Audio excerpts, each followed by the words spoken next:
ನಮಸ್ಕಾರ. ನಾನಿವತ್ತು tomato ketchup ಮಾಡೋದು ಹೇಗೆ ಅಂತ ತೋರಿಸ್ಕೊಡ್ತಾ ಇದ್ದೀನಿ. ನಾನು 1 kg ಟೊಮೆಟೊ ಹಣ್ಣನ್ನು ಚೆನ್ನಾಗಿ ಹಣ್ಣಾಗಿರೋಂಥ ಟೊಮೆಟೊ ಹಣ್ಣು ತಗೊಂಡಿದ್ದೀನಿ.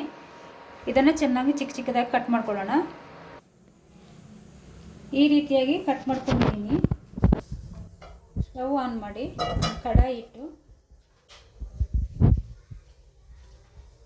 ಕಟ್ ಮಾಡಿರೋಂಥ ಟೊಮ್ಯಾಟೊ,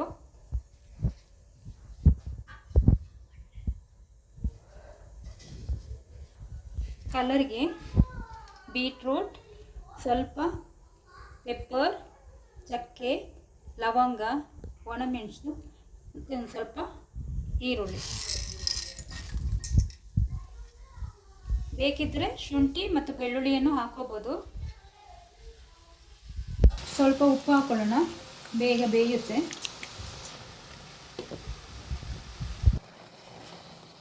ಇವಾಗ ಇದು ರೆಡಿಯಾಗಿದೆ. ಇದರಲ್ಲಿರೋ ಚಕ್ಕೆ ಲವಂಗನೆಲ್ಲ ತೆಗೆದುಬಿಡೋಣ. ಸ್ವಲ್ಪ ತಣ್ಣಗಾದ ಮೇಲೆ ರುಬ್ಕೋಬೇಕು. ಮಿಶ್ರಣನ ಈ ಥರ ಸ್ಟ್ರೈನನ್ಗೆ ಹಾಕ್ಕೊಂಡು ಸ್ಟ್ರೈನ್ ಮಾಡ್ಕೊಳ್ಳೋಣ. ಕಲರ್ ಚೆನ್ನಾಗಿ ಬಂದಿದೆ.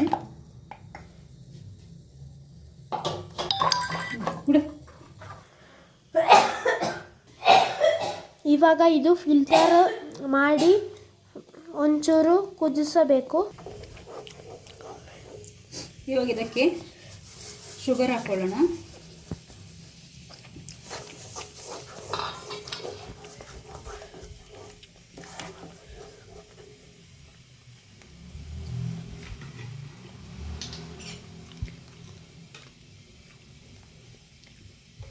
ಒಂದು ಟೇಬಲ್ ಸ್ಪೂನ್ ಅಷ್ಟು ವೈಟ್ ವಿನೆಗರ್ ಹಾಕ್ತಾ ಇದ್ದೀನಿ.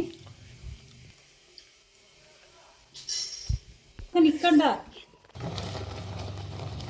ಇವಾಗ ಇದು ಆಗಿದೆ, ರೆಡಿಯಾಗಿದೆ. ಒಂದ್ಸರಿ ಚೆಕ್ ಮಾಡ್ಕೊಳ್ಳೋಣ.